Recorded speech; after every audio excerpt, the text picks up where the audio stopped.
Good morning, everyone. My name is Ramon Volskis. I'll introduce myself a little more formally in a few minutes, but first of all, thank you for being here. I have a very important question to ask you this morning, and I see all of you are relatively young compared to other people in the room.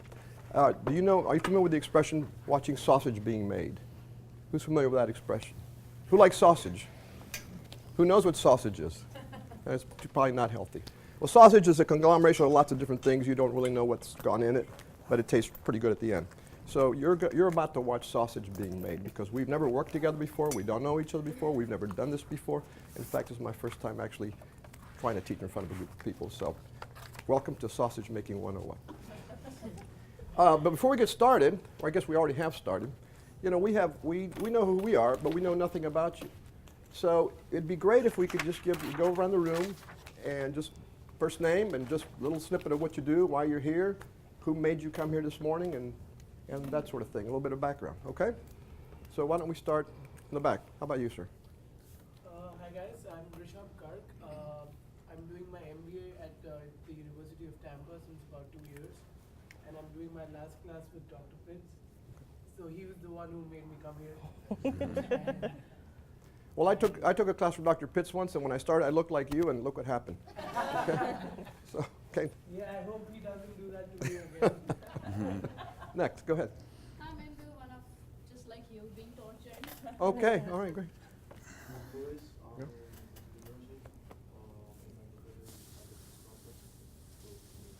Well, thank you, Louis. Good morning. I'm sorry? They made you come here. Okay, well, there's an honest man right there. Thank you very much, sir. We'll be gentle. Right there. Okay, great. Another one there. Dr. Moore. But what about Dr. Moore? He made you come here? Do you take classes with him or what? Are you students? So entrepreneurial students? Yeah, okay, okay. I'm doing what Eddie's doing. Okay. Evaluating you guys. Thank you. How are we doing so far? Yeah. I know that my partners are doing great because they haven't said anything yet. How about you? I'm Dr. Pitts. There you go. I made several of you come, and I'm grateful for it. Dr. Pitts. He's a popular man. Thank you. And all of you take classes with Dr. Pitts, right? Okay. I'm honored. I'm with Dr. Hertz, and he's given us 10 points. And you get 10 points at Hertz's class, you got to be here. That's right. You're a smart man. Okay. My name is Andrew. Like what happened, Dr. Coates' class. My name is Juan, and Same thing. Okay. My name is Ivan, and I came here because of Professor Costa. Okay. Yeah. He's a new professor this year. I just met him last night. I think you're going to have a great class. Same thing? Okay. Okay. What was the last part? I'm a psych major and I don't really know what I'm doing. You don't really know what you're doing at all, or just here? Well, yeah. Okay. But more specifically. Well, you know, I was an accounting major, and I still don't know what I'm doing. So, go ahead. Hi, I'm Danielle. I'm here for quiz grade. Okay, good for you. Okay. I'm Mary, and I'm here because my first year seminar. Okay. I'm Laura. I'm in the MSc program, Yeah. and I'm Dr. Pitts. I'm Maria, and I'm here because of the birthday. Because of? Pitts. Okay. I'm Madeline. I'm here for the extra credit for Dr. Good. How much extra credit are you getting? How many? He told me last night 20 points. Yeah, he said 40. That's what I heard. Yeah. Listen, what do I know? Okay. Go ahead. Sorry, Dr. Pitts. Okay. I'm Chelsea. I'm from Dr. Class Students. Okay. I'm Ava. I'm an entrepreneurship major, Mhm. and I'm with Dr. Pitts too. Okay. I'm Gabby. I'm a marketing major. I'm also in business. Okay. I'm Kayla, finance major, and Okay. So You guys are so let me creative. get this straight. Nobody's really here to see us. Is that right? Okay. Sorry? I'm interested. You're interested. Okay, good. All right. Thank you. Well, we have, as I said, we're going to make sausage. I forget where the organization thing is. But we actually had a little agenda, so hopefully I'll remember the agenda. But we're here to talk about opportunity, and you all read a business case, right? Who read the business case? is. Okay, now I was here when Dr. Pitts asked you to read it a few minutes ago, and not everybody read it, so it's okay. I didn't really read it that well myself, so we're on the same ground. But we're going to talk about opportunity. And first of all, does anybody know what opportunity is? What do you think opportunity is? Anybody? For the 20 points, you actually got to do some things sometimes. So. I would say like finding a problem to solve or a way to do something better. Okay, all right. Anybody else? Opportunity? Just to capitalize on something. Okay. Understanding a gap in the market Mhm. and doing something to capture it. Okay. Okay. What about a more practical approach to an opportunity? I mean, does opportunity have to be complicated? Does it have to be earth-shattering? Do you have an opportunity today to learn something? Maybe? Well, you have an opportunity to make 20 points, right? I mean, there's opportunities all around us. So it doesn't matter, in my view, it doesn't matter how big or complex or simple it may be. An opportunity can be an opportunity. And sometimes even a small opportunity can turn into a huge opportunity or a huge potential. And hopefully we'll share a little bit that with you today. So my name is, am I ready now to introduce myself? Yes, please. Okay, all right. I think I went ahead. So my name is Ramon Bosques, and I have 2 UT degrees. My most recent degree from UT is the University of Tampa. I just finished my degree in entrepreneurship, Master of Science in Entrepreneurship this August, and I had Dr. Pitts as one of my wonderful professors, instructors, and as you see, I started my master's very late. Between my first degree and my second degree, I did a lot of things. I've run a lot of businesses, I've owned businesses, sold businesses, grown businesses, merged businesses, acquired businesses, taken them public, done all kinds of things in the business world. And I didn't realize during most of my career, but I was doing entrepreneurial things. When I went to school, we didn't even have the word entrepreneurship. So I think you're very fortunate that in today's world, there is such a thing, there is such a discipline, and there is such a great opportunity. So my first degree from UT was the University of Texas, and that was in accounting. And I became a CPA many years ago. I still have my certificate, my license. I still practice it occasionally. But it was the beginning of a tremendous amount of opportunity for me by getting that degree and getting out into the workforce and then taking advantage of things along the way. Most recently, we sold our business. My partners and I sold our business about 1.5 years ago. And after we did that, I was thinking about what I should do. And I'm really bad at golf. I don't really want to hang around with 3 other guys like me. So Dr. Whiting encouraged me and convinced me to go into the master's program, and that's why I'm here. So then I thought, what am I going to do with this master's? And I thought, well, maybe I'll teach, because I think I have a little bit of business experience. I'd like to share that with younger people. So that's my story, and that's why I'm here. I have 2 partners today, Jennifer and Justin. Justin, there you go, Jason. All right. I can tell you, we're making sausage. Go ahead. Hey, good morning, everybody. I'm as tired as you are, all right? So a little bit about myself. I currently teach at Jacksonville University. If you're trying to figure out my accent, I'm originally from the Washington, D.C. area, but moved around a lot when I was younger, all right? So I teach marketing. That's my thing, all right? I am here to actually talk to you guys about how to make a little bit more money. I think that's pretty much why all of you guys are sitting in this room. It's because you guys want to figure out how to make some dough. And guess what? So do I. All right, I am not an entrepreneur, but I do help a lot of entrepreneurs figure out how to actually sell their products. How do we get new customers? All right, so when my time is up, when it's my turn, then I'll see you guys later. So good morning. I want you to leave today with 4 ideas about entrepreneurship. I want you to leave today with a truth, a fact, a step, and a tool. The good thing is that the first 3 are pretty easy. The truth is entrepreneurship is not about starting or running a business. I know, I've just blown your minds right now, but that's the truth. The fact is entrepreneurship is about a process. And the first step in that process is identifying opportunity. And one of the tools that I want to introduce you to that you'll walk through with your case is the 7 domains of attractive opportunities. But more on that in a bit.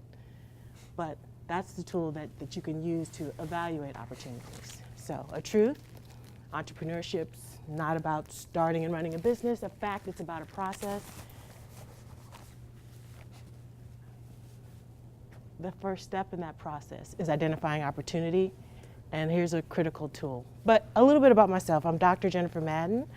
I am Assistant Professor of Management and Marketing at Carthage College. I'm also the Director of our Masters of Business Design and Innovation program. I had really some incredible opportunity before starting the PhD. So before I was Dr. Madden, I worked for an entrepreneurial venture as well as a startup. And it was really interesting about that entrepreneurial venture. It was in Cleveland, and they were real estate developers. And the CEO thought about a process by which he could grow his business. And in that work of identifying an opportunity, we looked at the way to grow our specific business in our industry was really about looking at entering suburbs. So we're an urban developer, we want to grow, so how do you grow? You look at entering suburbs and you look at other urban markets. And part of identifying opportunities is that you really have to go and see what's available in those opportunities. You have to look at a micro level of understanding that market. So I led the team that went to Detroit to look at other urban markets and to evaluate Detroit as a market opportunity. We found substantial opportunity in Detroit. And ultimately, what came of that is I was asked to run a startup, and I served as the Chief Operating Officer for one of the largest urban redevelopment projects in the country at the time. I know you can't imagine it in Tampa, but in Detroit, they had 1,200 acres of real estate that they wanted to develop for kind of workforce housing. So a real mixture of entry-level housing to kind of step-up homes. It was really incredible. It was also before the market tanked. And so we did some really incredible pieces. So as I worked into Detroit, we owned this micro level. We knew who our customers were.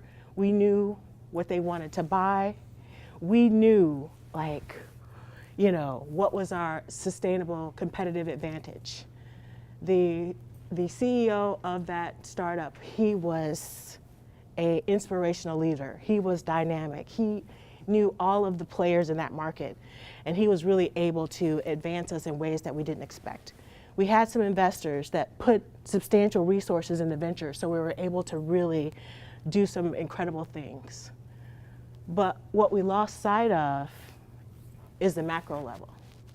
And so when the housing market started to tank, I was completely unaware. I was completely in the weeds. And so when my buyers couldn't get financing when my buyers weren't able to sell their existing houses so that they could purchase the new homes, you know, I went about the process of trying to solve that particular problem. I was at the micro level. What do I need to do for our customers here? And I was able to identify a company that was interested in having a rental portfolio so that he was willing to buy the properties of the customers who wanted to buy the step-up homes. Win.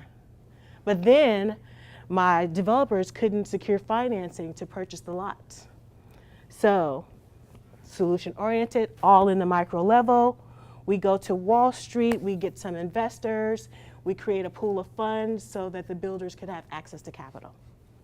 Winning. But then when the market completely tanked, I was so caught off guard because I had been in the weeds. I was not looking at the opportunities at a greater level to really understand the opportunities in the market. And I decided then that I needed a different set of skills in order to be successful in this business. And that's when I decided to go back into school and get a PhD. And I tell my students all the time, when the going gets tough, the tough go back to school. So, but we'll talk, so I want you to think about, as you walk through the case, as you think about opportunities, as we think through the power to try to put into place, looking at this, use this tool, see if you can understand, you know, what are some of the issues at the micro level in the case? What are the customers going to buy? Who are your customers? So if we think about the market attractiveness, again, these are your consumers. And then the industry, you have to think of these as your competitors. So as you walk through the case, I want you to kind of mentally think through where in these 7 domains can you really evaluate the opportunity that's in Intellifit. And the 3 here, The case doesn't give you much about the entrepreneurs and the team, but just so that you're aware, it's really about the mission. It's really about the critical success factors of the team, and it's really about the connectedness up and down the value chain. But I want you to even just think at the high level, at the micro and at the macro level. What does the market look like? And then also, what does the industry look like? So as we talk through the case, think through where it all kind of falls into play. So, Ramon, you're going to talk through. I'm the last. Oh, okay. I think I'm the last. I already did my opportunity. See, sausage being made, right? I already talked about opportunities. All right, well, we're going to talk about opportunity again. All right, from my perspective. Can someone tell me what an opportunity is? Come on now. People, better yet, stand up for me, please. Come on, I'm tired too. Stand up, please. Please stand up. All right? Do me a favor. This on that side, walk to that side. And this on that side, walk to this side. We're going to go through then the 3 sets of questions, right? Oh yeah, I'm not making this up. The people on this side, walk to this side. The people on this side, walk to that side. Or I thought we were also going to, yeah, perfect. No, what? Are we going to get some energy out of you yet? Plenty of time. Yes. We can ad lib.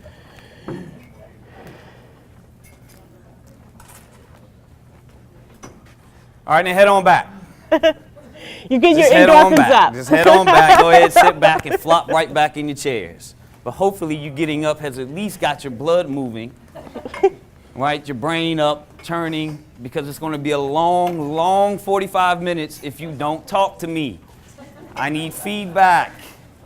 Talk to me, people. Keep me awake. All right? So, again, what is opportunity? Capitalize on what? What are we capitalizing on? Time, money, energy. Fair enough. Does anybody, look, I'm a simple guy, all right? I think most of this world just prides itself on making everything complicated.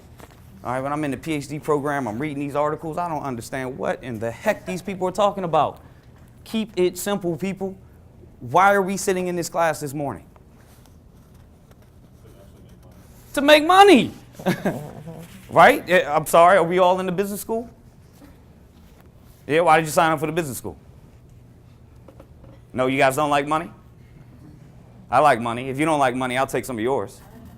Yeah, right? Everybody in here likes money, right? If not, then go back to arts and sciences or go do something else with your time. A history buff, go do something like that because you're in the wrong school. You'll do better over there. All right? So, an opportunity is a chance to make money. Okay. So what is a business opportunity? A chance to make money doing business. A chance. Oh, come on now. You can't actually give me the word and the definition, right? That, that old little thing. No, because there are other ways as well, right? Yeah. Okay. Right. So what do you guys, I'm sorry, entrepreneurship. What do you guys think entrepreneurship is? Maybe that'll help you. Come on now. You guys have answered these questions before. What is entrepreneurship? Yeah, shoot. I don't need hands. Just talk to me. Like finding a gap in the market and then creating something to fill that or improve on something that's already there. Woo! Okay, how about let's try this. When you answer my questions, talk to me like I'm 4 years old. All right? I got a nephew. Explain it to me that way. What's that? Starting a business. So add entrepreneurship and opportunity together, and what do you come up with? Starting a business to make money. Starting a business to make money, right? So how do we do that? Now this is where we get into my field. How do you make money? Does anybody actually have a dollar bill in their pocket right now? A few dollars? They're college students. They don't have money. Oh, I'm sure somebody has 50 credit cents. cards. I'll take your 50 cents if you don't want it. All right? No, I don't actually need your money right now. I'm trying to make a point. Thank you, though. I'll come back to you later. You're the guy that I need when it's time. When I actually have that idea or opportunity, you're the one. You got an investor. Yeah. So, okay, where are we?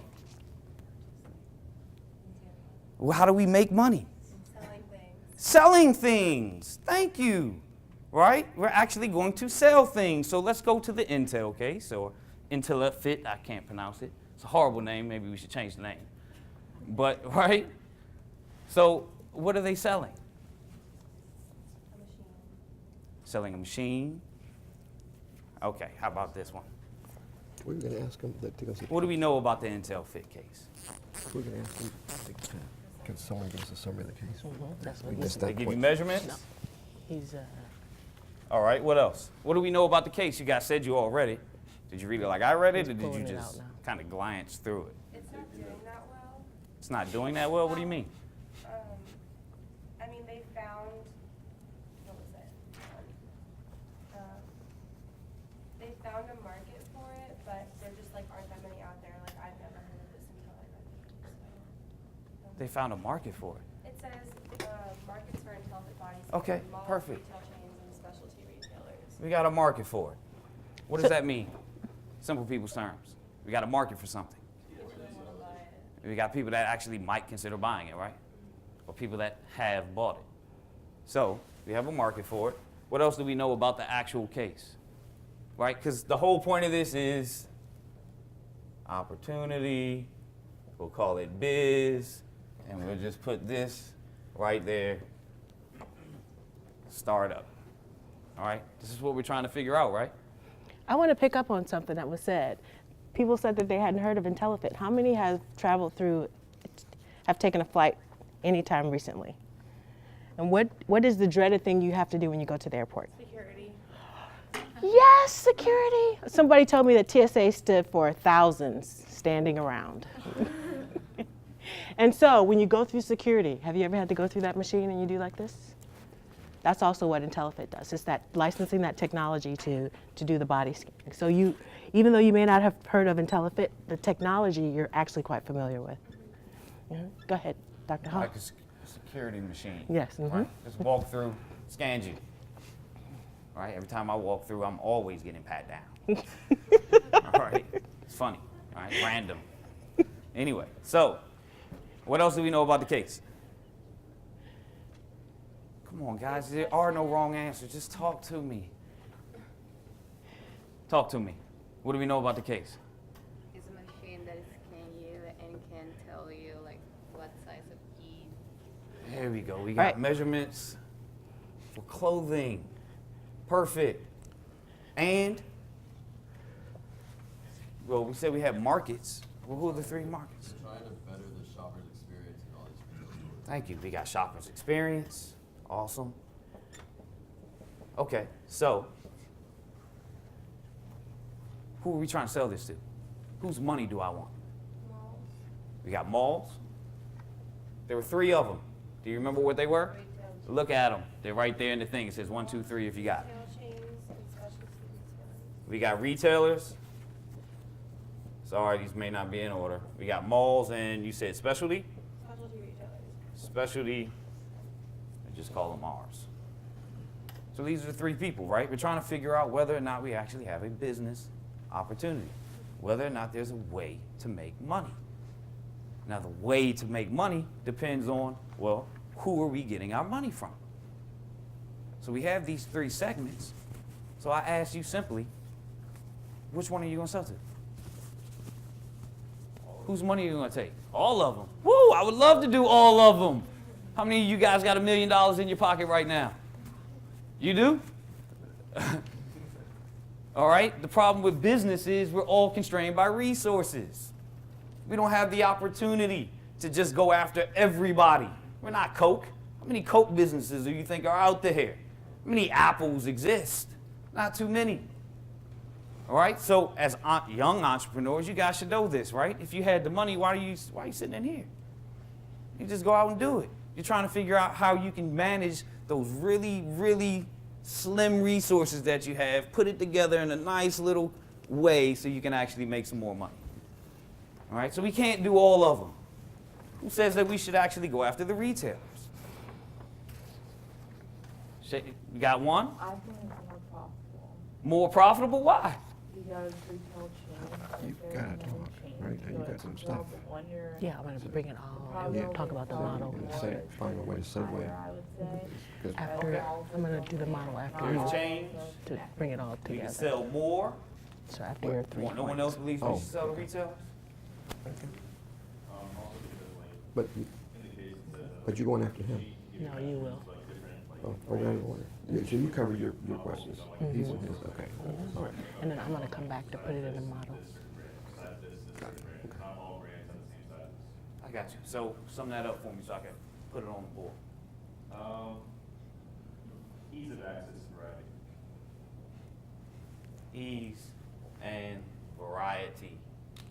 Who else thinks that we should be doing retailers? I think we get volume in terms of like, for example, we go to Levi's and they accept us. So there are like 100 stores in the country, so we get like, our machines will be set up in like 100 Levi's stores in the country. So we get like volume of the machine being sold. Volume. Okay, so we can sell more? Or No. it's more No. So if we get, if better somebody- awareness? If like a retailer accepts our machine, then we get volume that our machine will be, required for every outlet the retailer has. Oh, I see what you're saying. So we can have mass But distribution. you're right, we need to transition so you can do your So let's 3 put it questions. there. Yeah. We got mass. Okay. What else? You got. Let him go on. Anybody else? Okay. Going for retailers? No? All right, next one. Malls. Selling the malls. Now, what was the game with the malls? What were we going to do? We were just going to put them in there, right? Okay, right. So we actually had to hire some employees. All right? We need what we call labor. Hopefully cheap labor. All right, well, I don't have to pay you but $8 an hour. All you have to do is run this machine. How difficult could it be, right? Just sit there. We need some security guards. What else do we need? Place to do it? All right. Why else is doing malls a good idea? Why is this a good opportunity? Because instead of putting one in a bunch of them in each store, you can have one in the mall, and then the retailers have to pay a fee to get their measurements on that machine. So customers free. We get the money from the retailers, which typically will pay us more. All right? What?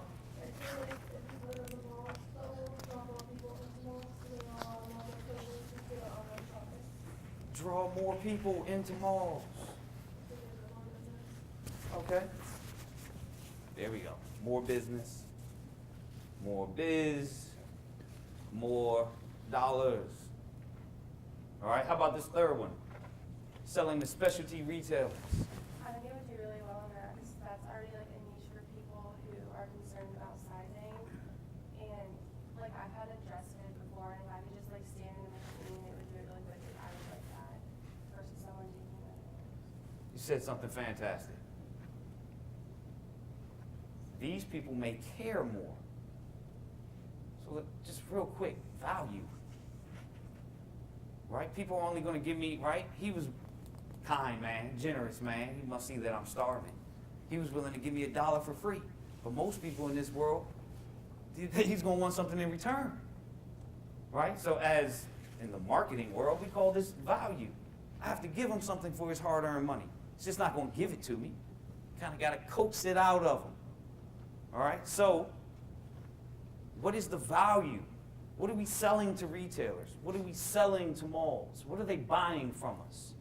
Right? How are they going to make money with their product? Right? I give it to you. They're buying it from us, not just because they want to put it in the malls, because they feel like it's actually going to make us some money. All right? I'm Macy's. I'm not buying this thing just because it looks good in the middle of my place. Now you're taking up precious merchandise space. I'm not doing that. All right, but there's got to be a way that we're making money from it. So when you're trying to figure out which of these are the ones that you actually want to go, which one provides the opportunity, you need to be thinking about value as well. Right? What are you giving these people? And the value was right there in the case. Right? Talks about it. I think one was, for especially retailers, as she said, it's a niche market. right? People care about sizing. You don't want to, like my wife, all right? She went to 5 different bridal shops to make sure she found the perfect dress. 5 whole ones. Had the nerve to try to bring me along. The answer is no. I'm not going. But she took the time to do that. Okay? That was the value there. About the malls. What value are you offering to the malls? All right? So just think about these things. I believe my time is up. So think about it. Opportunity, how we can make money. You did great, Justin. Thank you. Thank you. Actually, you made my job easier. So we've been talking a lot about opportunity.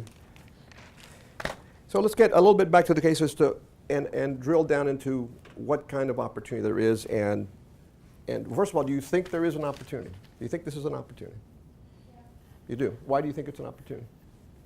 Well, like I said, with specialty retailing, I think that if you're intelligent in those stores, they could like maybe hire less people to do all the measurements and everything. We already see that with Amazon and like Whole Foods and stuff, like they're having self-checkout, like a lot of things like being automated. So I think that's just. So that's the way to go. Who buys clothes? Who has been to buy apparel recently? Would this have helped you? Would this have saved you time? Is that good? Or do you like the idea of actually trying on clothes before you actually get? Yeah? You don't like trying clothes? Okay. All right. Do you like to go to the malls? Or do you like stuff delivered to your house? Half and half? Sorry? It's half and half? Oh, okay. Well, what else do you think? Is there an opportunity to do something else with this technology? It's a one-trick pony? It's the only thing it could be good for? This I don't have an answer for. But I'm really curious if you thought it through. What else could it be used for?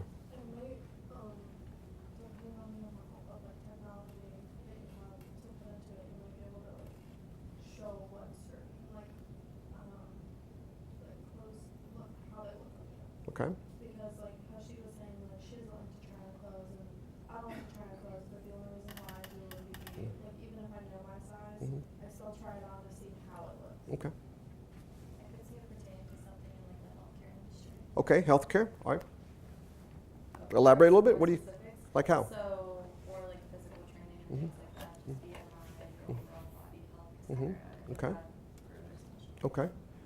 We have any athletes in the room? Sir? I was going to say it's already being in use for security purposes, so you can Yep. just always expand on that. Certainly for security, right? Right. And probably in today's environment more so, right? What about any athletes in the room? Any football players or a sport that requires a lot of equipment? Anybody? Sorry? You play tennis? Could this help in tennis? I'm thinking about maybe football. Football players wear a lot of equipment. Right? It's got to be measured properly, I suppose. I don't know. I've never played football, but I have friends who have played football. So maybe a sports application, right? You scan through. You go. All these athletes go through the scanners, and now they're able to fit perfectly certain pieces of equipment. I mean, there's lots of so the idea is to take something and see if there are other uses for it. I'll give you an example. An opportunity doesn't have to be technical necessarily. It can just be something different, something novel. So I'll give you an example. Staying with the sports world. Have any of you heard of a company called IMG? IMG. What's IMG? A lot of people not. Sports what? Sports Academy? Sports Academy. What else? Just Sports Academy. That's what they do. In this area, that's what they're famous for. Right? School too, Sorry? like a boarding school. A boarding school? Okay, so I had a lot of people nod. So is it the same? Everybody believes or agrees that IMG is a sports academy boarding school? Okay. Well, that's only a very small part of IMG. IMG is a sports management company. Actually, the initials IMG stands for International Marketing Group. It's very generic. And I'm an old guy, so I know these old stories. This was started long ago by one man who recognized an opportunity. And this man happened to have just graduated from law school. This is a true story. All of you know who Tiger Woods is? Okay, before Tiger Woods, there was a golfer named Arnold Palmer. Anybody heard that name? Maybe your grandfathers might have told you about Arnold Palmer. Well, Arnold Palmer one day was in a tournament many years ago, and he had to sign a contract. He had never signed a contract before for a golf tournament. And this is back in the late 50s, early 60s. So he had a friend who just graduated from law school, went to him and says, would you look at this contract for me? And he did what a lawyer was supposed to do. He looked at the contract and gave him some tips. And the day that Arnold Palmer was getting ready to play, he realized that he was wearing a plain white shirt and white pants and whatever, and all the golfers were dressed the same way. So this man, as a Mike McCormick, saw an opportunity. He said, what would happen if we got somebody to put their logo on your shirt? What if I got Rolex or Cartier or some upscale brand to put their logo on your shirt? And I got money for that. I got $500, $5,000. They thought it was a good idea. So right there, he invented the whole concept of sports management. From there, he expanded to all kinds of other sports. He did, first of all, golf, and then into tennis, and eventually became known as the IMG Group. IMG sold for, just a few years ago, I looked up the number this morning, sold for $650 million in 2015. All from one single man identifying an opportunity on simply putting a logo on a shirt and charging for it. Another opportunity in the business world, I mean in the sports world. Again, I really like sports, and this is also close to home. Has any of you heard of the Ironman Competition? What's the Ironman Competition? A lot of nods. I think it's, you got to do triathlon, and then swimming. Yes, and running. One more thing. Three things. Swimming, running, and cycling. Three things. So, more familiar now, Ironman Competition? Ironman is actually a trade name. It's a trademark name.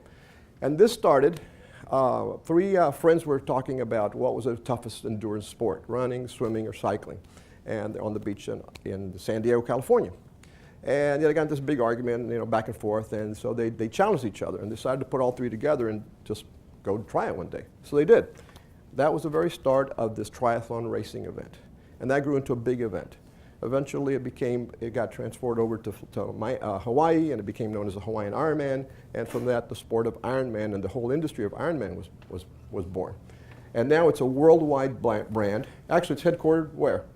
Here in Tampa. And that sold in 2013, gotta look at my numbers, for $2.3 billion. $2.3 billion, all from three people sitting on a beach and arguing as to what was the toughest endurance sport from there. So it could have just stayed at that. They went out, had a good time, and maybe had some beers afterwards, but they developed a business idea based on that. So an opportunity doesn't have to be, can be from a very small thing. It doesn't have to be technical necessarily, or technological, or cutting edge. It can be something that you do every day, then all of a sudden now you can monetize. And as my colleague Justin said, it is about making money. So where are we now, Jennifer? Are we ready to pass it over? So what I would like to leave you with is the whole idea, the whole thought is look around you. There are opportunities everywhere. Oh, sorry, one more thing. Yes, so I'm going to give you a personal story. I'm going to personalize it. Hopefully I get extra points for personalizing something. So opportunities can be all around you. How many of you want to go and start your own business? How many of you don't know? How many of you want to go work in a business? Chances are a lot of you will work in a business to get started, even if you want to start your own business. Somewhere you're going to start, you may need to make money, pay your bills after you get out of school. And I was that way. But I looked at every time I had a job of any sort, I looked for an opportunity. And sometimes you have to make opportunities happen. They don't just come to you, they don't just fall out of the sky. After I graduated from college and I had my degree in accounting, I was in a big firm, big national firm. I was a junior accountant. I was on an audit one day on the field working with a big client, and I was the number 2 man on the audit staff for that particular client. I had less experience than the senior on the job. The senior on the job, halfway through the audit, had an opportunity to go work for somebody else, to leave his job and go work for another client. So he was going to resign, and we were halfway through the audit. I didn't have enough experience to run the job, except that we happened to be in the middle of a really busy season. Everybody was busy in the office, all the partners were busy, all the juniors were busy, all the seniors were busy, and there was simply not enough staff to go around. So I could have just sat around and waited until they sent someone else, another in charge. But what I did was I saw an opportunity. So I called my boss, the managing partner of the firm, and I said to him, if you don't give me the job to run this audit, make me the senior, I'm going to quit today too. That's a true story. And as luck would have it, he gave me the job. I took advantage of that opportunity. And a year later, through a series of events, the client hired me, and I more than doubled my money in just a little bit over 1 year because of that opportunity. But I made my own opportunity. But with opportunity also came risk, because he could have said, you know what, okay, today's your last day as well. But you have to take a risk. And when you're young, Risk sometimes is a little bit easier to take. So with that, I turn it over to Jennifer to conclude our presentation.